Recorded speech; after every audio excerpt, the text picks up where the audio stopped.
किसी का मोहताज होना एक बहुत ही बड़ा दर्द है। उस पर मेरी पत्नी की हरकतें मुझे और भी शक में डाल रही थी। मैंने बड़ी बेबसी से अपनी मुर्दा टांगों को देखा था जो चलने फिरने के काबिल न थी। मुश्किल से मैंने व्हील चेयर को अपने बेड के पास किया और अपने हाथों से बेजान टांगों को बेड से नीचे किया और व्हील चेयर पे बैठ गया। ये सब करने से ही मेरे पसीने छूट गए थे। मैं बुरी तरह से हाफ कर रह गया था। रात के अंधेरे में सामने वाले कमरे से मेरी पत्नी की आने वाली आवाजों ने मेरे होश उड़ाकर रख दिए थे।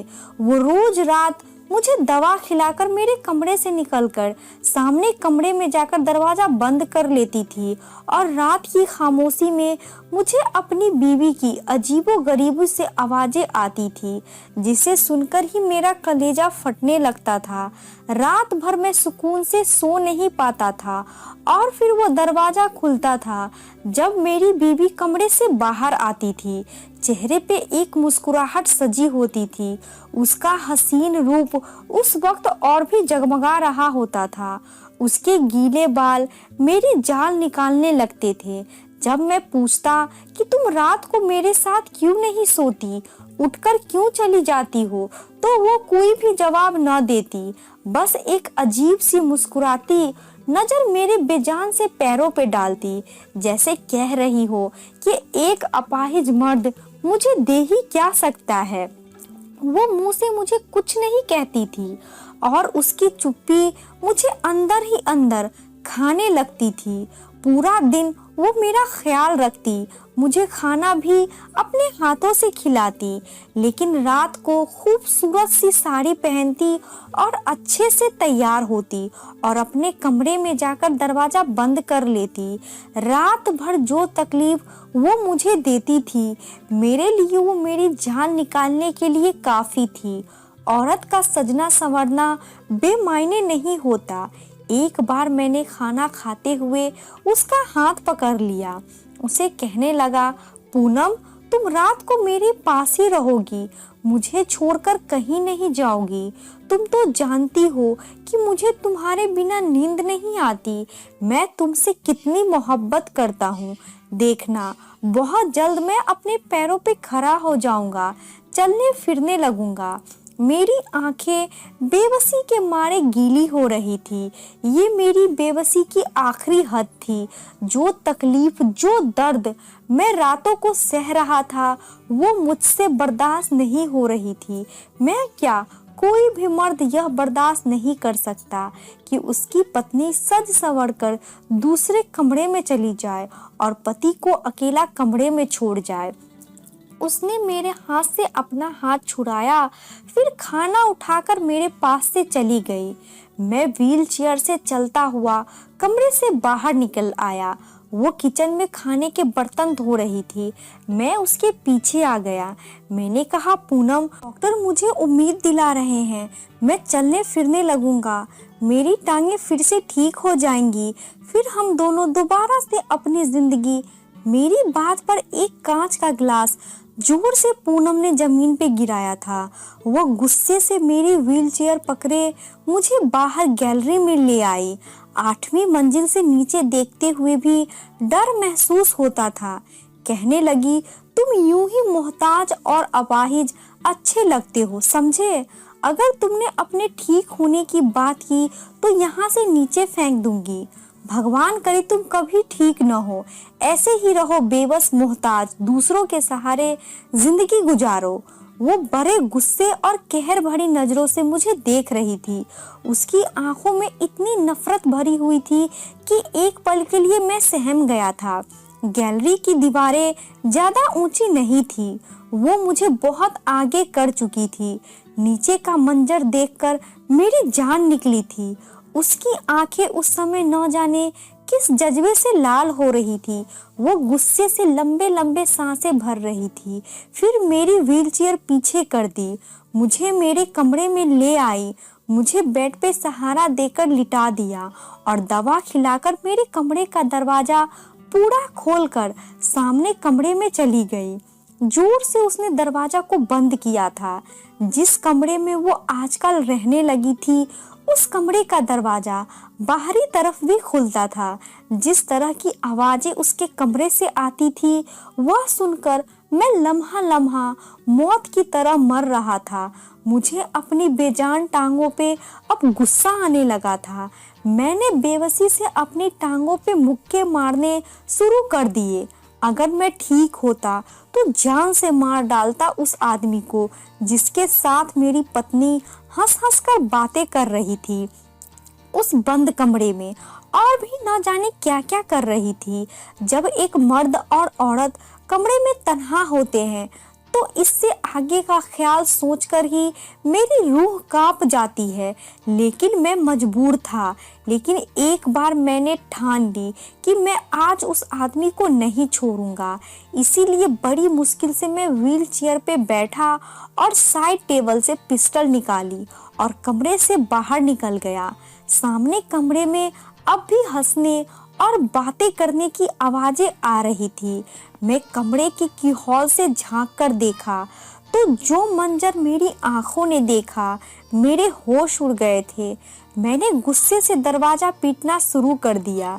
जैसे ही दरवाजा खुला, सामने खड़े आदमी को देखकर मेरे हाथ में पकड़ी पिस्टल नीचे जमीन पे गिर चुकी थी, क्योंकि सामने तो मेरा ही वो अपने होश उड़ाने वाले हुस्न के लिए मेरे सामने बैठी हुई थी और मुझे उलझी हुई नजरों से देख रही थी।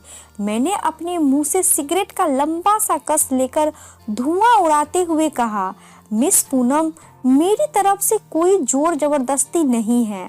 आप अपने फैसले पे आज़ाद हैं। एक तरफ 20 लाख का चेक है तो दूसरी तरफ मैरिज के पेपर। मैंने अपने रिवॉल्विंग चेयर पे टेक लगाते हुए उस हसीन लड़की के चेहरे की बेबसी को देखा और मन ही मन मुस्कुराया था। उसकी नजरें कभी 20 लाख के चेक पर जाकर टिक जाती जिसकी उसे इस समय बहुत ज्यादा जरूरत थी, तो कभी उन पेपर पर जिन पे साइन करके वो मेरी पत्नी बन जाती। औरत अगर हसीन और उस पे बेबस और मजबूर हो तो उसकी बेबसी से खेलने में मुझे और भी मजा आता है। इसीलिए मैं जिस कदर पूनम की बेबसी से मजा उठा सकता था, उठा रहा था। उसकी आंखों में झिलमिलाते आंसू मेरे अंदर अकड़ कर बैठी मेरे दिल को बहुत ही सुकून पहुंचा रही थी। उस लड़की के लिए शायद ये फैसला करना बहुत मुश्किल था। मैंने पूनम को दोराहे पे लाकर खड़ा कर दिया था। उसका बाप इस समय अस्पताल के आईसीयू में जिंदगी और मौत की जंग लड़ रहा था और अपने बाप की जिंदगी बचाने के लिए अपनी बड़ी बड़ी आंखों में आंसू लिए मेरे सामने बेबस सी बैठी हुई थी। उस वक्त उसकी रोई रोई गुलाबी आंखें मेरे चैन चुरा रही थी। फिर उसने कांपते हाथों से पेपर पे साइन कर दिए। मेरे चेहरे पे भरपूर मुस्कुराहट छा गई थी। मैं समझा कि मैं फिर एक नाजुक सी कली को खरीद लिया। उसे भी 4 दिन तक अपने कमरे की शोभा बनाऊंगा और फिर किसी फालतू चीज की तरह इसे फेंक दूंगा। पूनम के साथ मेरी पहली शादी थी। इससे पहले मैंने जिंदगी में कई लड़कियों का इस्तेमाल किया था। बिना शादी के ही उनके साथ रातें रंगीन करता था और जब मन भर जाता तो उन्हें छोड़ देता था। लेकिन पूनम से शादी पूनम की शर्त थी। जब उसने मेरी शर्त मानी थी तो मजबूरी में मैंने भी उसकी शर्त मान ली थी। मेरे लिए औरत शायद इतने ही अहम थी कि जिसके साथ कुछ दिन या फिर कुछ महीने गुजर जाए। मगर मैं नहीं जानता था कि पूनम किस आफत का नाम है। वो कोई आम लड़की न थी, बहुत बड़ी बला थी। हाँ, वो एक बला ही थी जो मुझे निगल गई थी। मैंने बड़ी खुशी से पूनम की साइन किए और पेपर उठाए और अपने भी साइन कर दिए। और फिर ऑफिस के मेरे रूम की तीसरी कुर्सी पे वकील बैठा हुआ था। उसने बाकी की कार्रवाई की थी। अब वो हसीन सी लड़की पूनम कपूर से पूनम मुग्दल बन चुकी थी, विजय मुग्दल की पत्नी बन चुकी थी, लेकिन बस कुछ ही महीनों के लिए, जब तक मेरा दिल उससे भर नहीं जाता। मैंने गिरी हुई नज़र पूनम पे डाली थी, वो सिर्फ मेरा दिल बहलाने के लिए थी। उसने जल्दी से वो 20 लाख का चेक उठाया, मेरे ऑफिस से बाहर जाने लगी, लेकिन मेरी पुकार पर उसके कदम रुक गए थे। मैंने कहा, पूनम, ये चेक मेरा ड्राइवर अस्पताल पहुंचा देगा, तुम मेरे साथ मेरे फ्लाइट पे चलोगी, क्योंकि आज हमारी शादी की पहली रात होगी, जो मैं बर्बाद नहीं करना चाहता। मुझे इतना सब्र नहीं था कि उसके इंतजार में अपना टाइम बर्बाद करता। उसने पलटकर मुझे तरफ कर देखा था, कहने लगी, मेरा बाप जख्मी हालत में अस्पताल में पड़ा है, मैं नहीं जानती कि वो जिंदा भी बचेगा या नहीं, इसीलिए भगवान के लिए एक रात मुझे मेरे बाप के पास गुजारने दो, मैं वादा करती हूँ खुद ही तुम्हारे पास आ जाऊंगी। उसने हाथ जोड़ते हुए मुझसे विनती की थी, लेकिन मैं इतना रहम दिल नहीं था। अगर रहम दिल होता तो पूनम की मजबूरी का यूं फायदा न उठाता। मैं अपनी पैंट की जेब में हाथ डाले धीरे धीरे चलता हुआ उसके पास आ गया। मैंने कहा, तुम्हारे बाप को इस समय पैसों की जरूरत है, तुम्हारी नहीं, और ये चेक बहुत ही आराम से तुम्हारे बाप तक पहुंचा दिया जाएगा। और प्लीज अब मुझे बोर मत करो, कब से मुझे इन पलों का इंतजार था। ये कहकर मैंने उसकी कलाई पकड़ी और अपने साथ ले जाने लगा। वो पूरे रास्ते मेरे हाथ जोड़ती रही, मिन्नतें करती रही, तो मुझसे बस कुछ ही घंटे मांग रही थी कि मुझे मेरे पापा के पास भेज दो। लेकिन मुझे तो जैसे कुछ भी सुनाई नहीं दे रहा था, सिवाय उस थप्पड़ की गूंज की जो कुछ दिन पहले ही इस लड़की ने मेरे मुंह पे मारा था। मेरे अंदर लगी आग शायद उसकी बेबसी और बहते आंसू देखकर ही बुझनी थी, इसीलिए मैं बस गाड़ी चलाता रहा, उसके किसी भी बात पर ध्यान नहीं दिया। मैं एक बहुत ही अमीर और अय्याश 30 साल का नौजवान था। इसने तो शायद किसी ने कपड़े नहीं बदले होंगे, जितनी मैं लड़कियों को खरीद कर किसी फालतू चीज की तरह उन्हें इस्तेमाल करके फेंक चुका था। दौलत की खूब रेल पेल थी, किसी चीज की कोई कमी नहीं थी। मैंने शादी भी अभी तक इसीलिए नहीं की थी कि मुझे किसी एक औरत के साथ जिंदगी नहीं गुजारनी थी। आज तक कोई ऐसी मिली ही नहीं थी कि जिसके साथ कुछ रातों की रंगत गुजारने के बाद वो मेरे दिल को भा जाती। मैं पूनम को उसकी कलाई से खींचता हुआ अपने फ्लैट पे ले आया। फ्लैट का दरवाजा खोलकर मैं उसे घसीटता हुआ अंदर की तरफ ले गया और उसे बेड पे धक्का दे दिया। वो आंसू बहा रही थी। मैंने कहा, 20 लाख दिए हैं ना तुम्हें, नहीं मरेगा तुम्हारा वो बीमार और बूढ़ा बाप, इसीलिए ये रोना धोना बंद करो।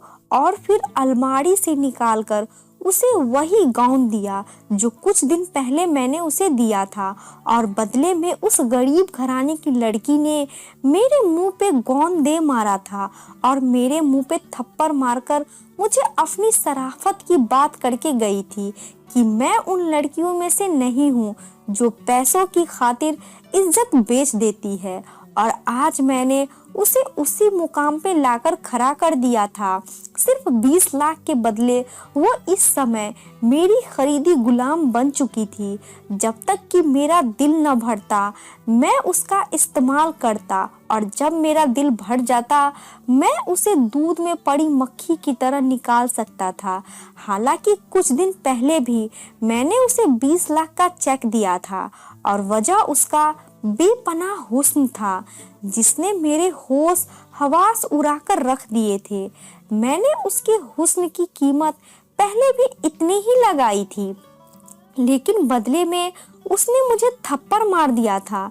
मैं चाहता तो उसी रात उसे जबरदस्ती अगवा करके भी अपने दिल में लगी आग को शांत कर सकता था, लेकिन नहीं, मुझे उस बेबस और मजबूर लड़की की बेबसी को देखना था। मैं चाहता कि वो खुद मेरे पास रोते हुए, मदद मांगती हुई यहाँ आए, मेरे सामने हाथ जोड़कर रोए, गिड़गिड़ाए, तब मेरे दिल को सुकून मिलता। और फिर ऐसा ही हुआ था। वो आज मेरे सामने उसी गाउन में मौजूद थी जिसमें मैं उसे देखना चाहता था। नेट का खूबसूरत गाउन उसके बदन की खूबसूरती झलक कर बाहर आ गई थी। वो अपने आप को छुपाने की कोशिश कर रही थी और उसकी ये हरकत देखकर मेरे लबों पर मुस्कुराहट फैल गई थी। मैंने कहा, अब कोई फायदा नहीं है खुद को मुझसे छुपाने का।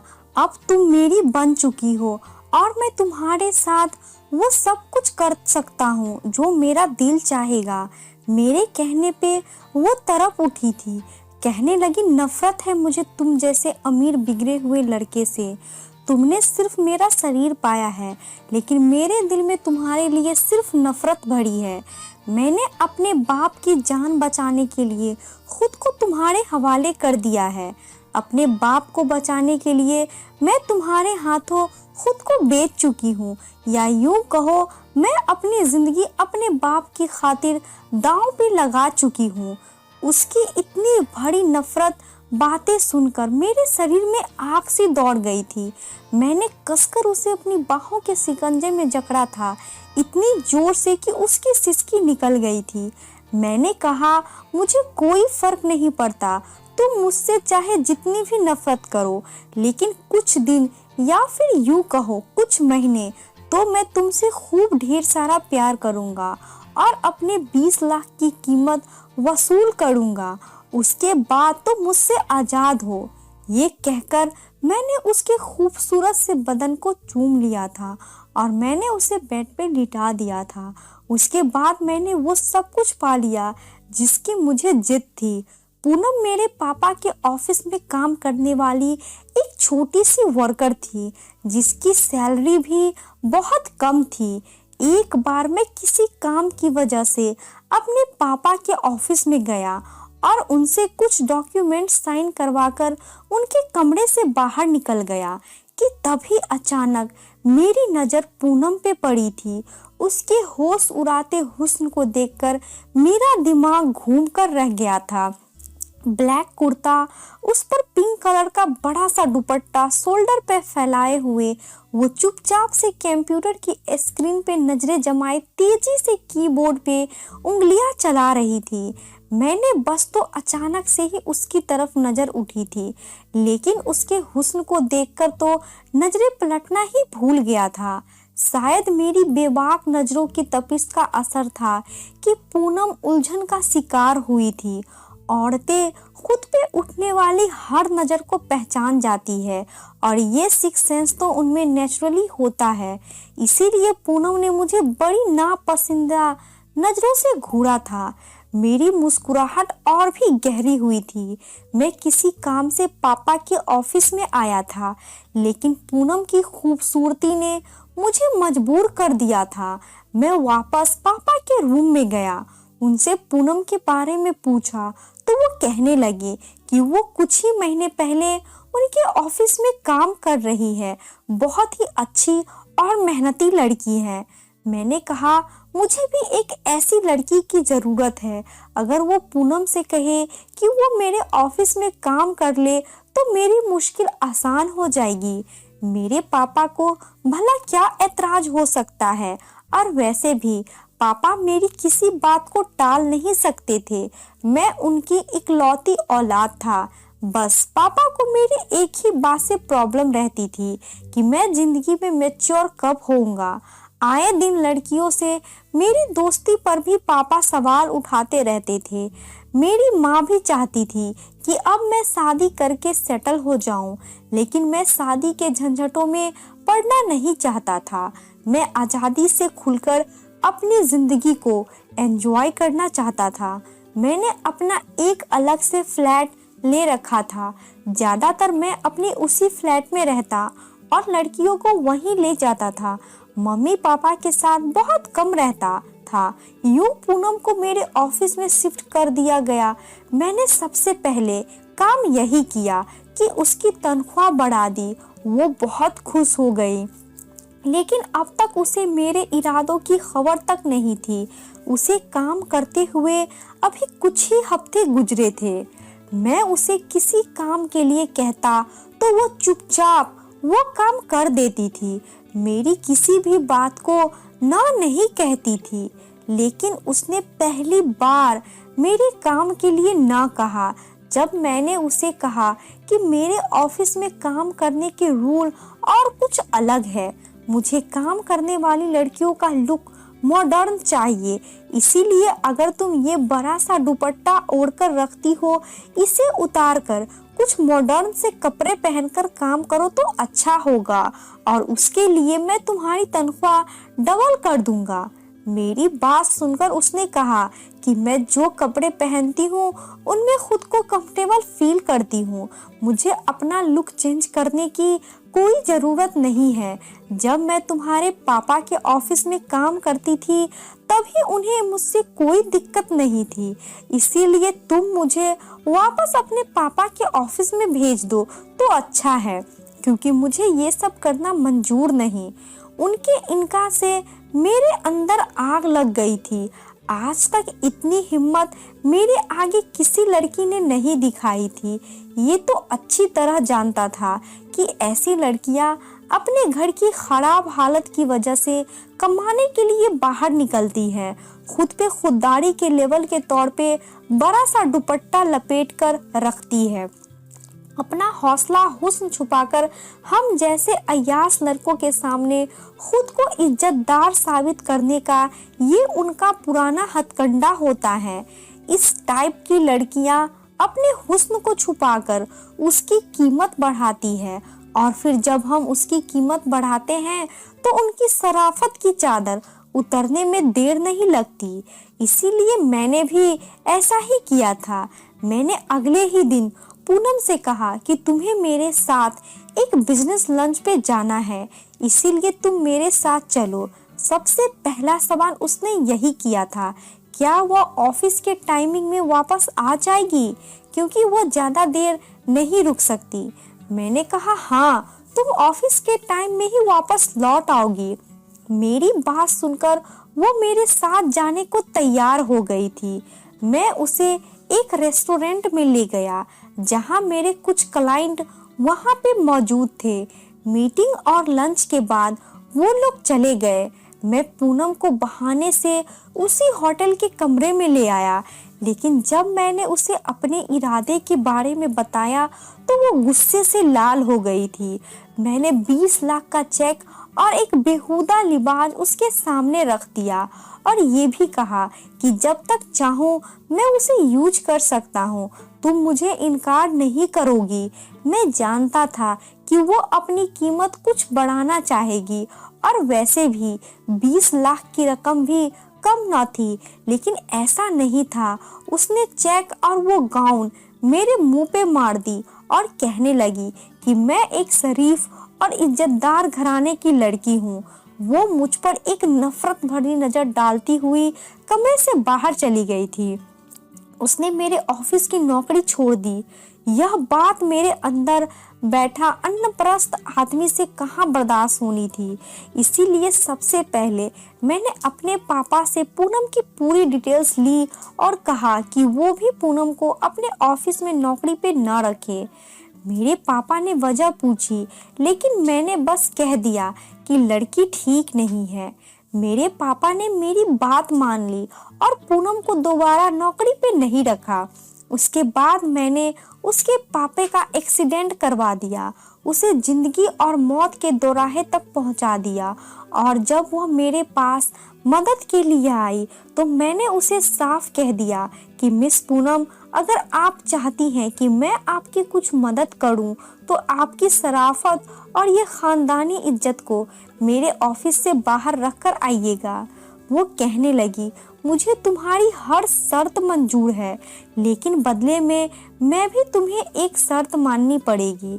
मैंने हैरत से उसकी तरफ देखा। मैंने कहा, कैसी शर्त? उसने कहा, तुम चाहे मुझे एक रात के लिए इस्तेमाल करो या फिर 4 रातों के लिए, यह सब जब तक तुम्हारा मन करे तुम मुझे इस्तेमाल कर सकते हो, लेकिन मुझे हाथ लगाने से पहले तुम्हें मुझसे शादी करनी पड़ेगी। बिना शादी के तुम मुझे छू नहीं सकोगे।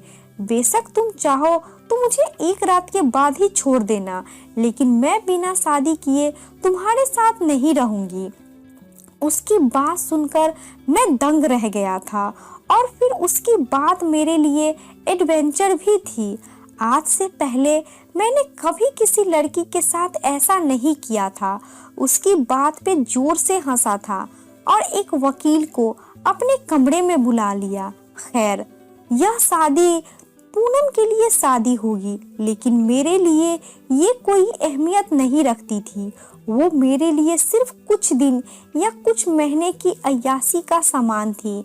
आज वो लड़की मेरी बाहों में थी, मेरे फ्लैट के कमरे में, मेरे बेड पे अब बेबसी से आंसू बहा रही थी।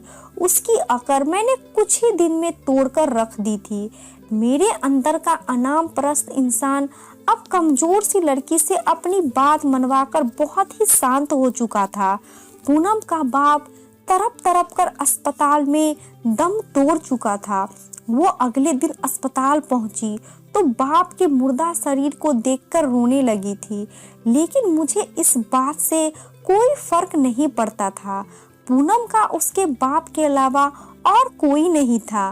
कुछ दिन तक वो अपने बाप के मरने का मातम मनाती रही, लेकिन मेरे अंदर न जाने क्यों उस लड़की की तलब अब दिन पर दिन बढ़ने लगी थी। हालांकि मेरा बदला पूरा हो चुका था। मैं उसे पत्नी बना नहीं रखना चाहता था, लेकिन शायद उसके हुस्न का भूत मेरे सर से अभी तक उतरा नहीं था, इसीलिए उसके घर से उसे वापस अपने फ्लैट पे ले आया। इस बार उसकी आंखों में मेरे लिए पहले से भी ज्यादा नफरत थी, लेकिन मुझे कहाँ किसी बात की परवाह थी। मुझे लगा बस कुछ दिन का खुमार है, जैसे ही पूनम के हुस्न का खुमार मेरे सर से उतरेगा, मैं पूनम के मुंह पे तलाकनामा मार के उसे चलता कर दूंगा। लेकिन वो तो किसी नशे की तरह मेरे अंदर उतरने लगी थी। हर बार वो मुझे पहले से ज्यादा हसीन लगने लगती, इतनी कि मैं कई घंटे बस उसे देखता रहता। हालांकि आज तक पूनम से बदले में मुझे मोहब्बत नहीं मिली थी। उसकी आंखों में मेरे लिए सिर्फ और सिर्फ एक ही जज्बा था, और वो था नफरत का जज्बा। लेकिन उसकी संगत में रहता उतनी ही वो मुझे अच्छी लगने लगती थी। उसका उदास चेहरा भी मुझे लुभाने लगा था। एक बार वह बहुत बीमार हो गई थी और तब मेरी जान पे बन आई थी। उसे बुखार में तपते देखकर मेरा दिल तड़प उठा था। उस समय मुझे यह खुलासा हुआ था कि मैं तो पूनम से मोहब्बत कर बैठा हूँ। उसकी तकलीफ मुझसे बर्दाश्त नहीं हुई थी। मैंने रात भर उसकी खातिर जागता रहा, उसका ख्याल रखता रहा। कुछ दिन में वो ठीक हो गई थी। 6 महीने गुजर चुके थे, लेकिन अब भी वो मेरी पत्नी थी। और एक बार उसने मुझसे खुद ही कहा कि तुम मुझे तलाक कब दोगे, क्योंकि ये तो मैं उसे पहले ही बता चुका था कि मैं उसके साथ कुछ देने या फिर कुछ महीने ही रहूंगा। लेकिन अब मेरा इरादा बदल चुका था। मैं चाहता था कि वो यूं ही मेरे साथ हमेशा हमेशा के लिए रहे, और मैंने अपना इरादा उसे बता दिया। मेरी बात सुनकर उसने नफरत से मुझे देखा।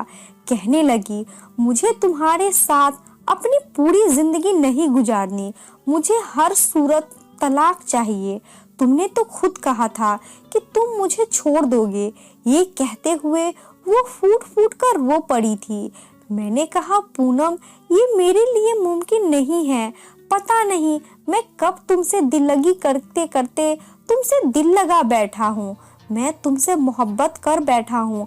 अब तुम्हारे बगैर जीने के बारे में सोच भी नहीं सकता। प्लीज पूनम, जो हुआ उसे भूल जाओ और तुम भी मेरी मोहब्बत को स्वीकार कर लो। तुम जैसे यहाँ रह रही हो रहती रहो। लेकिन वो मुझसे लड़ने लगी, कहने लगी मैं तुम्हारे साथ नहीं रहूंगी, मुझे छोड़ दो। उसकी हालत दीवानों जैसी होने लगी थी। वो मेरा गिरेबान पकड़कर बुरी तरह से झिंझोर कर कह रही थी कि मुझे छोड़ दो, मैं तुम्हारे साथ नहीं रहना चाहती। मैंने बहुत चाहा कि उसे समझाऊं, लेकिन वो समझ ही नहीं रही थी। मजबूरन मुझे उसे थप्पड़ मारना पड़ा। मैंने कहा, आज के बाद मुझसे यह बात मत करना, तुम यूं ही मेरे साथ पूरी जिंदगी रहोगी, समझी। मैं ये कहकर ऑफिस के लिए निकल गया था। पूनम पे जो पागलपन का दौरा पड़ा था, उसे हटाने के लिए मुझे उसे थप्पड़ मारना पड़ा था। लेकिन अब मुझे बहुत अफसोस हो रहा था कि मैंने पूनम पे हाथ कैसे उठाया। उस दिन मैं टेंशन में गाड़ी की ड्राइविंग भी बहुत तेज कर रहा था, और जिसका नतीजा ये निकला कि सामने आने वाली गाड़ी से अचानक ही मेरी टक्कर हुई थी। मेरी गाड़ी काला बाजी खाकर लुढ़क गई थी। मैं बेहोश हो चुका था। जब होश आया तो हॉस्पिटल में था, पट्टियों से जकड़ा पड़ा था। मेरे पापा के साथ पूनम भी वहीं मौजूद थी। उसी समय मैंने अपने पापा के सामने पूनम को अपनी पत्नी स्वीकार कर लिया था। मेरे पापा ये सुनकर मुझसे नाराज हुए थे, लेकिन मैं जिस हालत में पहुंच गया था वो मुझसे कुछ नहीं कह सकते थे। मेरी दोनों टांगें फ्रैक्चर हो चुकी थी। डॉक्टर ने मेरी दोनों टांगें पे प्लास्टर चढ़ा दिया था। डॉक्टर का कहना था कि कुछ महीने तक तुम अपने पैर पे खड़े नहीं हो सकते। 1 हफ्ते तक अस्पताल में रहने के बाद अपने माँ बाप के घर जाने के बजाय मैं पूनम के साथ फ्लैट में चला गया था। वो मेरा ख्याल रख रही थी। उसका रवैया भी मुझसे बदल चुका था। लेकिन मुझे रात को दवा देने के बाद मेरे कमरे से बाहर निकल जाती थी। फिर पूरी रात वो कमरे में नहीं आती थी। मैं उस समय इस कदर मोहताज हो चुका था कि खुद से चल भी नहीं सकता था। मेरे कमरे का दरवाजा खुला हुआ था। वो सामने कमरे में थी, लेकिन उसके कमरे का दरवाजा बंद था। रात की खामोशी में मुझे सामने के कमरे से सरगोशियों की आवाजें आ रही थी। उस समय कौन था जो कमरे में पूनम के साथ मौजूद था? मेरी जीभ बेहद घबराने लगा था। शायद मेरा वहम है, लेकिन वो मेरा वहम नहीं था, क्योंकि मुझे रोज ही ऐसी अजीबोगरीबे आवाजें आने लगी थी जो मेरे लिए बहुत ही दर्द का कारण बनती थी।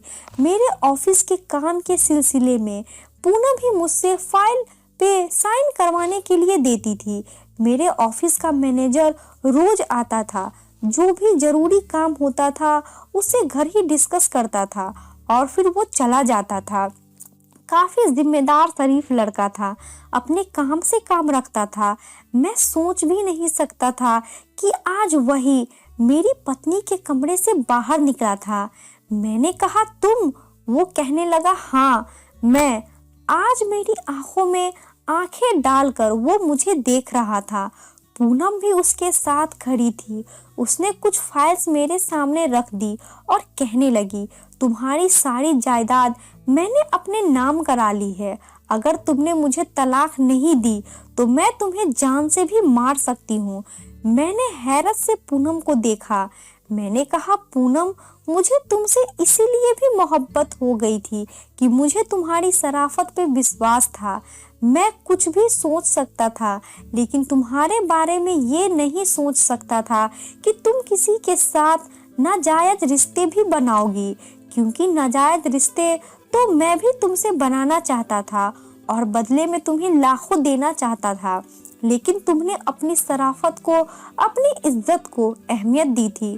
तो फिर आज क्यों गैर मर्द के साथ मुझे अपनी जायदाद छीनने जाने का अफसोस नहीं है, बस तुम्हारे बदल जाने का दुख है। बेहतर है कि तुम मेरी जान ही ले लो, लेकिन मैं तुम्हें तलाक नहीं दूंगा। तुमसे जुदा होकर तो मैं वैसे भी मर जाऊंगा। इससे अच्छा है कि तुम्हारे नाम के साथ ही इस दुनिया से चली जाऊं। मेरी जमीन पे गिरी पिस्टल हाथ में ली और कांपते हाथों से पूनम को थमा दी। पूनम ने पिस्टल हाथ में थाम ली, लेकिन अगले ही पल वो रोने लगी थी। वो मैनेजर कहने लगा, पूनम मेरी बहन है, मैं दुबई में नौकरी करने गया था, लेकिन वहां मुझे किसी ने झूठे इल्जाम में जेल भिजवा दिया। लेकिन जब मैं वहां से छूटकर वापस आया, पूनम ने मेरी सारी कहानी सुनाई और मुझे बहुत दुख हुआ। तुमने मेरे बाप के साथ जो भी किया, मैंने और पूनम ने उसका बदला लिया। इसीलिए मैंने तुम्हारे ऑफिस में नौकरी की, तुम्हारा भरोसा जीता और तुम्हारा एक्सीडेंट करवाया और उसके बाद तुम्हें तकलीफ देने के लिए यह ड्रामा रचाया। यह सुनकर मैं बहुत शर्मिंदा रह गया था। मैंने पूनम से अपने हर गलत रवैये की माफ़ी मांग ली थी और औरत की सहनशीलता मर्द से कहीं ज़्यादा होती है। उसने मुझे माफ़ कर दिया। मैं व्हील चेयर पे बैठा हुआ था, वो मेरे घुटने पे सर रख कर बैठ गई। पूनम का मोहब्बत भरा स्पर्श पाकर आज पहली बार मेरे अंदर तक सुकून उतर गया था। आज की कहानी आपको कैसी लगी? इस कहानी के बारे में कमेंट करके हमें ज़रूर बताएं।